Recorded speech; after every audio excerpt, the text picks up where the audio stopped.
Hello and welcome to Season 4 of the SoundStage Audiophile Podcast. For the past few years, host Jorden Guth has been learning about the who, the what, and the when of hi-fi from the pioneers who made our hobby what it is today, as well as the modern innovators who are constantly striving to push performance to new levels. That's not going to change, but this year he'll also be learning about the other two W's, where your favorite gear is made these days, and why. So with that out of the way, let's see who Jorden is chatting with this time around.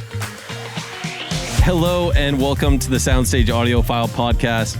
Today we are on location in a very, very unique place, and I promise, well, you know what? People won't believe me unless they see a photo. We are literally in the middle of the lake on a boat with Ian Colquhoun of Axiom, Bryston, Colquhoun Audio Group. Am I saying your name right? I know we did this last time as well. Yeah, no, you're pretty close. It's, pretty close. It's Colquhoun. Colquhoun. Yes. I messed it up, and I remember doing this last time. I apologize. So I'm gonna go ahead and take a photo just to kind of show off the scenery for everyone here, and please just forgive us if you're hearing wind noise or passing boats or a little bit of lake noise as we record this. But we thought it was such a beautiful day, and it was such a unique environment that it was worth trying out. So welcome, Ian Colquhoun. Thank you so much. And yeah, I wanted to kind of get you here and talk to you a little bit about the current state of manufacturing in Canada and build upon the kind of conversation that we had last time and dig into some of those topics. Well, it's an interesting topic, that's for sure. And I think that maybe to really capture where we're at currently might involve a little bit of history. We started manufacturing in, it's the same factory here in Dwight, Ontario, in Canada, up in northern Ontario. And that was 44 years ago that we started. So a lot of changes in the whole manufacturing landscape over those decades, for sure. I mean, back in the 1980s, absolutely everything was made here. With the exception, perhaps, of our tweeters, which tended to either come from Norway or Denmark. But other than that, it was all made in either Canada or the United States. And we had Ian Paisley did our drivers originally, and he was part of API in Toronto, and they were manufacturing them there. We currently make them all in Dwight again. But so that was the landscape sort of 44 years ago. And now, starting in sort of the late 90s, things started to come in from Asia. And in the beginning, they were just sort of little parts, simple things, binding posts, that kind of thing. You know, your resistors for your crossovers, they're just really, really simple things. But most of the product was still all made here. And then there was this sort of mad rush to make everything in China. And we never followed that mad rush to make everything in China. We have always manufactured all the finished goods here. There was a period of time through the aughts and the early teens where we opened our own factory in China in order to make our drivers and crossovers there, and our wire harnesses and all of that. But we moved all of that back to Canada in 2016. So we're now, everything is being made here. Absolutely everything. You've seen the factory, so you kind of know what I mean. We start with, raw sheets of metal, raw sheets of wood, and we machine everything from scratch. We've got water jet cutters. We've got vertical end mills. We've got bead blasting equipment. We've got lamination lines. We have driver assembly lines and tweeter assembly lines and crossover areas. We have our own pick and place machines for the surface mount boards. So we're making all of those here. So we're making absolutely everything here now. So it's really kind of come full circle, which is why I wanted to start with the history where everything was made here. And then there was this sort of exodus to China. In most cases, most companies simply moved lock, stock, and barrel. They just put all their productions in China. And we didn't do that. But now we're back to making everything here again, except this time we're making it all ourselves as opposed to having other people, kind of around the Toronto area and such, making some of the parts. We literally make them all now. And I think what's really impressive, and this is my first visit to the actual factory, is walking through the factory, and you kind of gave me a little tour and showing me the sheer amount of machinery, technology, people, processes, literally everything. And you don't really see it. Like, you drive off the highway and you turn in and you're like, oh, this is a fair-sized building. But then as you're walking us through it, it just keeps on going and going and going. And you're like, oh, yeah, well, this is the paint booth, and this is where we test to do line tests on the stuff after the manufacturing. And this is where we do that. And it's vast. Yes. There's not a place of like, oh, this is where we get the partly assembled pieces and we put them in the boxes. This is from literally, as you mentioned, raw materials all the way up. Oh yeah, I mean, we're even molding our own plastic. We're doing everything, right?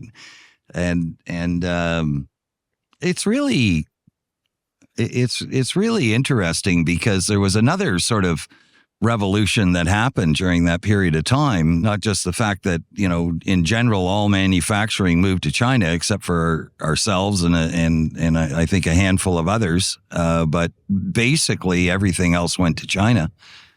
But there was also a revolution in computer technology around machinery. So if you go back 44 years, there were no computers hooked to the machines. Yeah. Everything was done with jigs and limit switches. And, we thought it was pretty fancy at the time, to tell you the truth. We thought, oh, this is really cool. Look at this thing. And, that's all retired now. I actually bought a 45-foot van and put all that equipment in it, thinking, it's like a museum piece of some kind. I can't throw this relic out. I gotta maybe go in and look at that old V Gruber once in a while, though it never happens. But the revolution of computerization, and that started for us in the late 80s.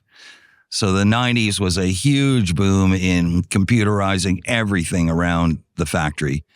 And now there's virtually nothing that isn't in some way done by a computer-assisted machine in some way. Yeah. Yeah. So that was the other big revolution that happened. And you went from hiring sort of, woodworkers and various craftspeople of that type to hiring computer nerds, right? Yeah. Yeah.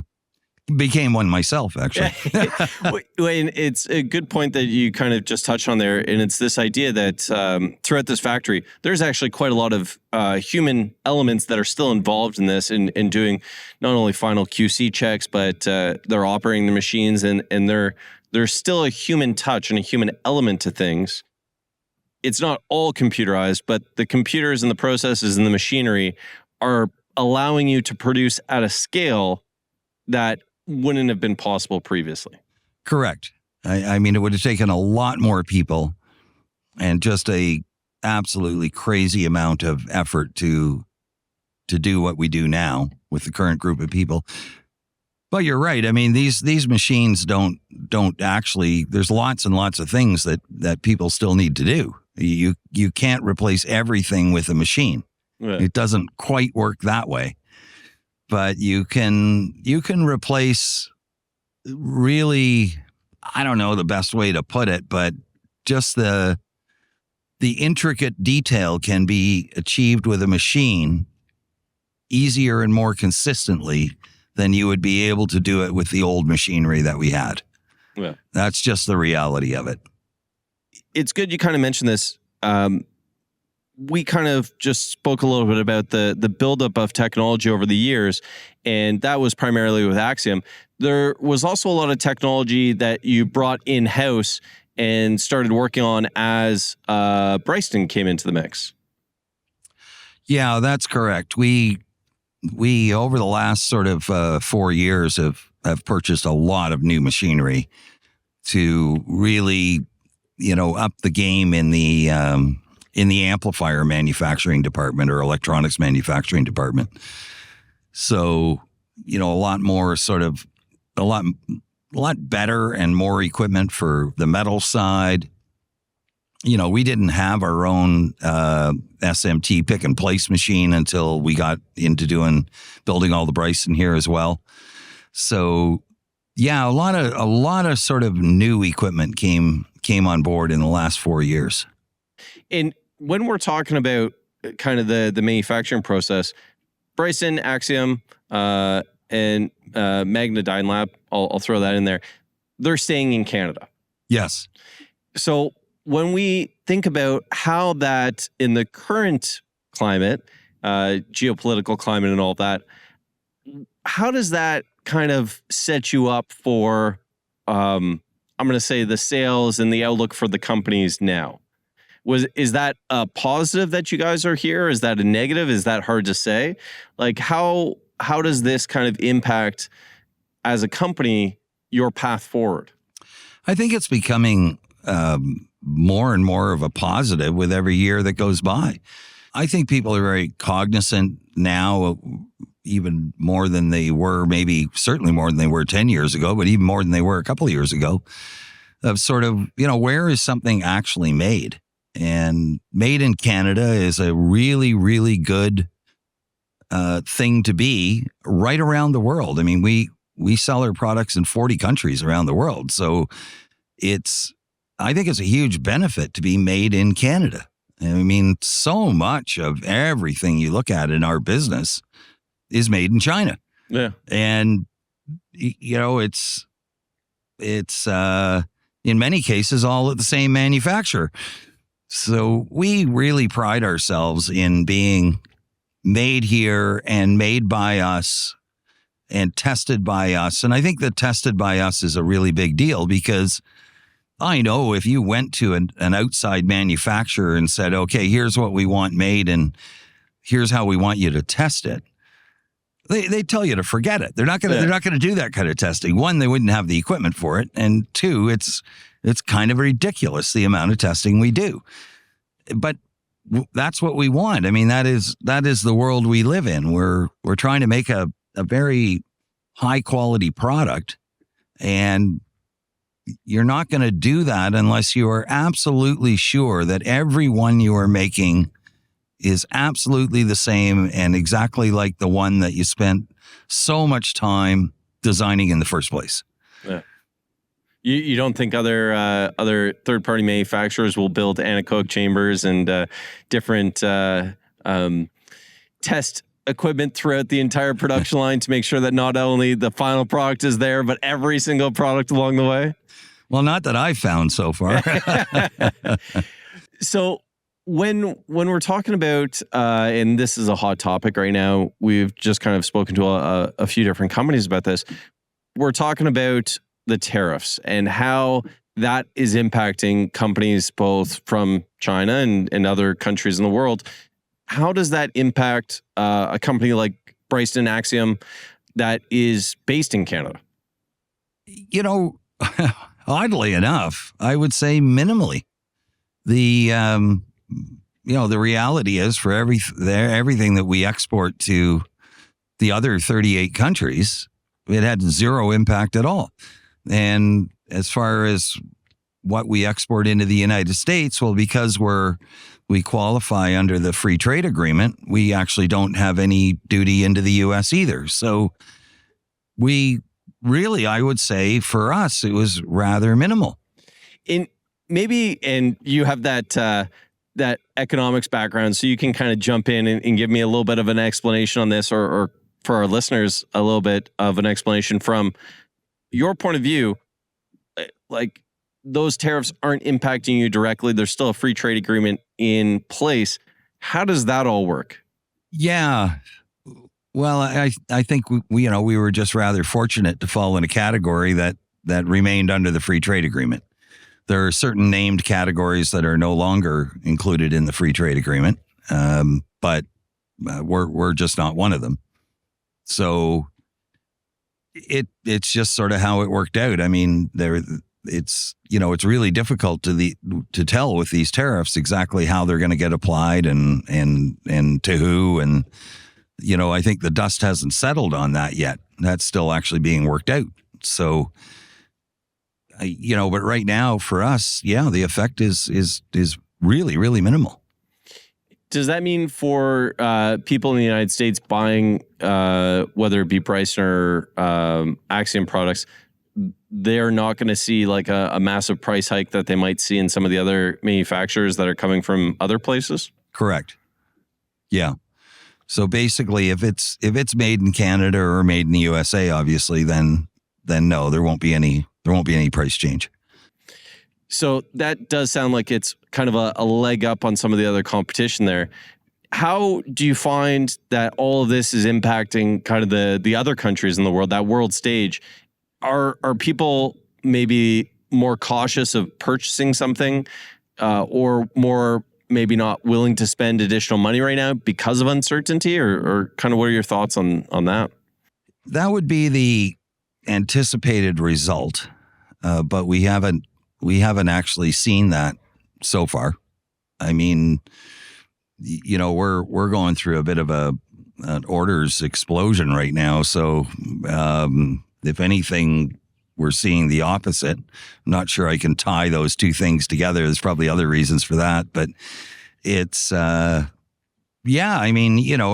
what you're saying is, are we going to have a worldwide recession and therefore spending's going to stop? Yeah. Well, I think we're all concerned about that because you don't know what the effect is going to be at the end of the day. But so far, we are not seeing it. And let's face it, we are in an industry where we normally see it. Yeah. We don't even just see it. It usually hits us in the face like a baseball bat, right? Yeah. So, no, I'm not seeing it so far. I mean, yeah, audio is one of those industries where it is very much a want as opposed to a need for most people. So whether or not people would continue to spend on hi-fi as maybe the world's not doing so well, it's a tough sell. Yeah, I mean, you can pretty much generally put your audio purchase off for a year.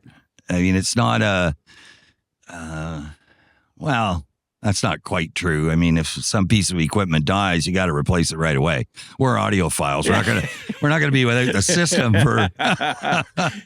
Yeah, try telling that. We just spoke to Andrew Welker. Try telling him that he's not going to get to play one of his 15,000 albums for a period of time. I don't think that would fly very well. That's right.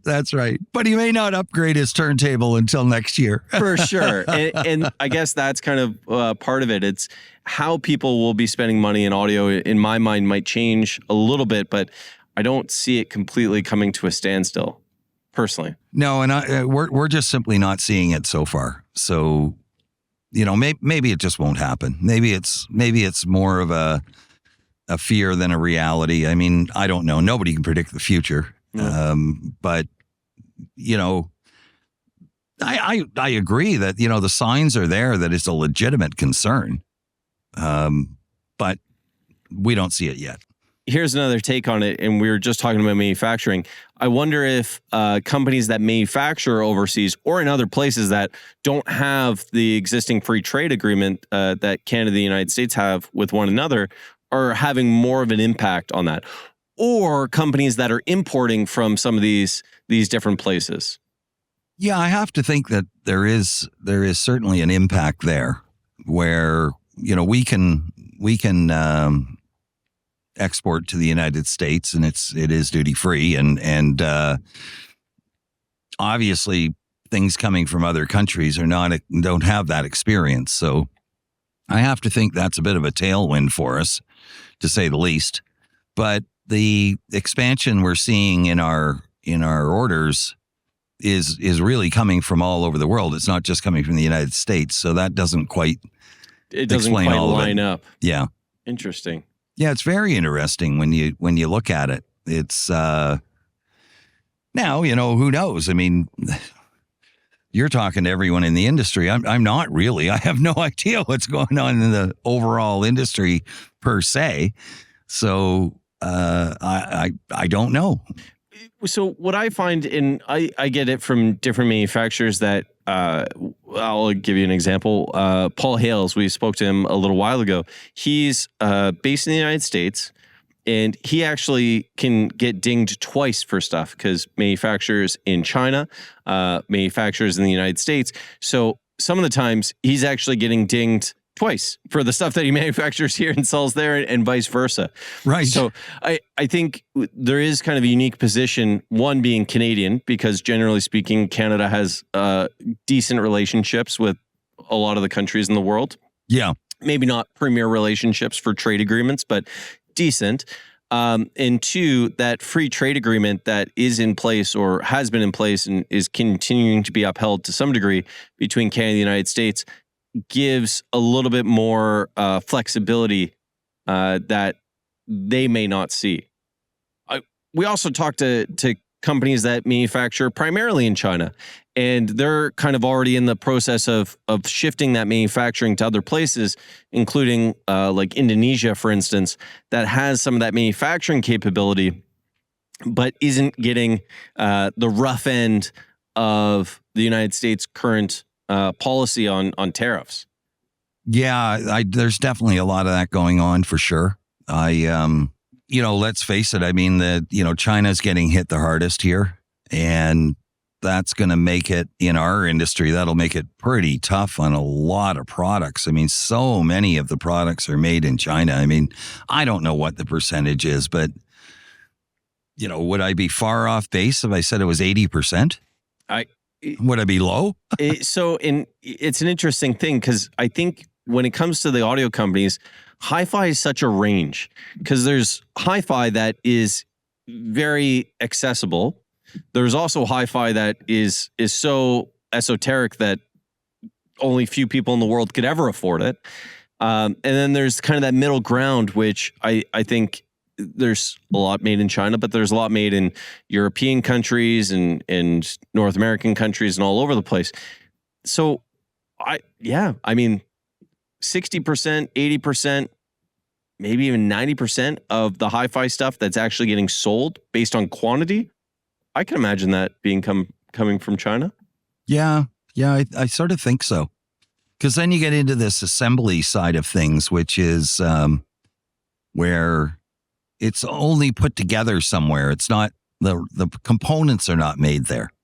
They get all the components from a country like from China and then bring it into whatever their final destination is and assemble it there.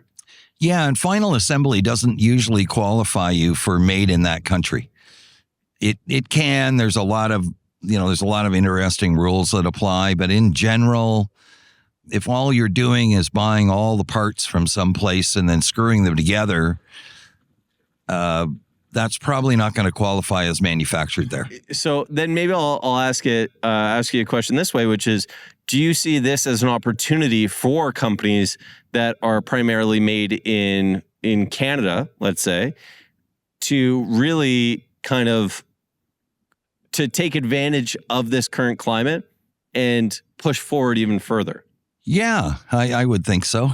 I'm pretty sure they're all doing that all the time anyway, but yes. I'm just thinking about this because if, let's say, Bryston and Axiom are going up against competitors and they're advertising in the United States, they have the advantage of being able to say, well, there's not going to be a significant price increase for the products that you already know and love and might be kind of on their short list for comparable products that might see a significant price increase or may not have the availability anymore because of all the different unknowns or the tariffs or the other stuff that's going on.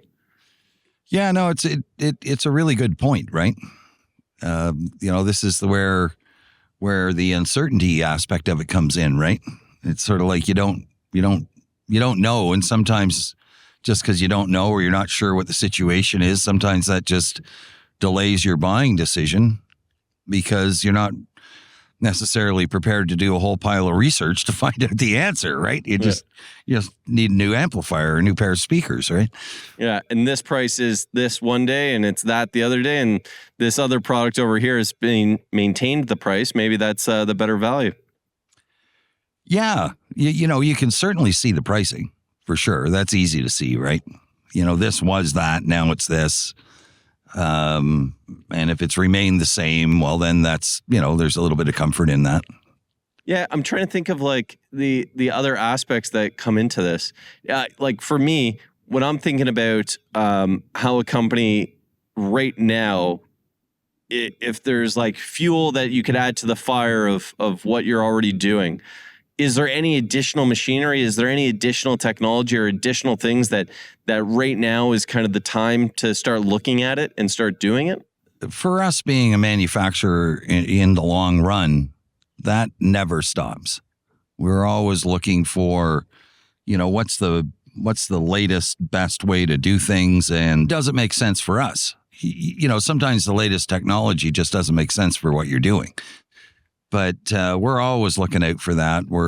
We never really stop buying equipment. Sometimes we'll buy a lot more than normal all at once, like we did over the last couple of years. But you never really stop. It's an ongoing process. There's always another machine that you're going, if we had one of these, this process would become either easier or of better quality, or just, allow us to expand the number of options we offer, things like this, right? Like we offer a lot of options in our product, and the only way we can do that is because we make it. Yeah.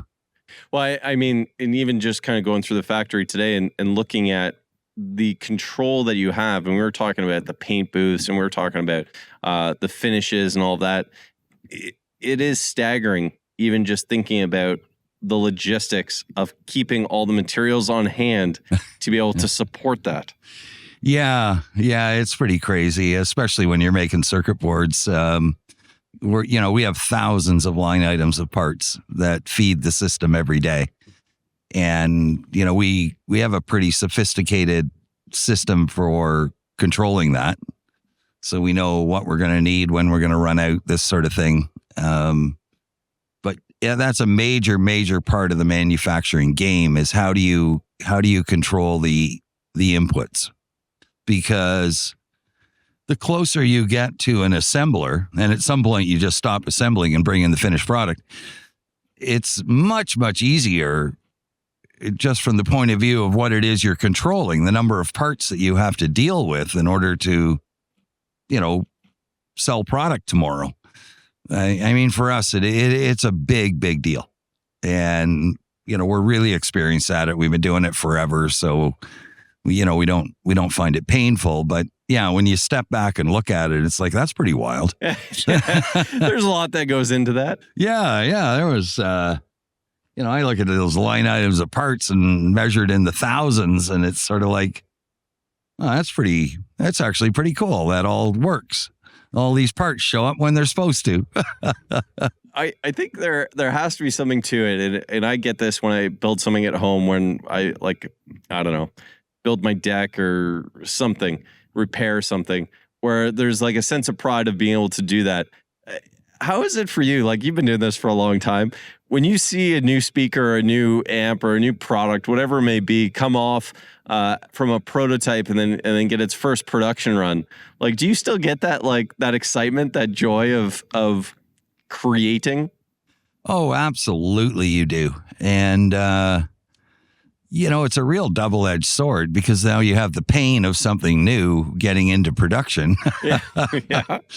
Which is never, it's always got its hiccups, and you're trying to meet a date. You're trying to say, okay, we want this on the market by this day, and so there's a real challenge of it. But it's really is a good feeling when you finally see this thing that was just an idea, probably in the neighborhood of 1 or 2 years earlier. Yeah. Was just an idea, and now it's actually a product. So it's pretty cool. And I'm going to have to start the engine here and pull us out in the lake for a bit. Yeah, no, we're getting a little too close to shore. Oh, yeah. You know what? And this is actually pretty decent timing, because as we come up on here, we're probably close to the end of our time. So, okay. What we'll do is we'll sign off. And the question, I've asked you this a couple times: is there any music right now, a soundtrack, a song, an LP, whatever it may be, that maybe let's say when you're out on this boat that you throw on the speakers and you listen to? Oh, you always ask me this. I know.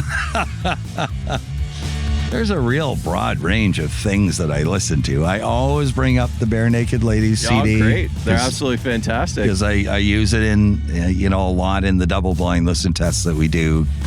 So it's something I'm really familiar with. It's something that was recorded on Axiom loudspeakers too. Oh, I love it. But other than that, it's all over the place. I mean, my God, I was listening to some country music just the other night. Oh yeah? Yeah, I was having a country night. Oh, there you go. It was great. It was awesome. What would you put on when we're boating back to the dock? Oh, we don't have any speakers in the boat. You're not supposed to say that. There's an Axiom here, I'm sure. Yeah, we left it in the boathouse. All right, well, we're gonna play some Bare Naked Ladies and get back to you on another one. Ian, thank you so much for taking the time. Thank you for taking me for a little boat trip around the lake and for being up to record something in a quite unusual place. Isn't it great? Oh, it's fantastic. Yeah, now you're hooked on it. I can't. I mean, this is going to be definitely a repeat visit up to this lake. That's for sure. Thank you so much, Ian. All the best. Right on. Thank you.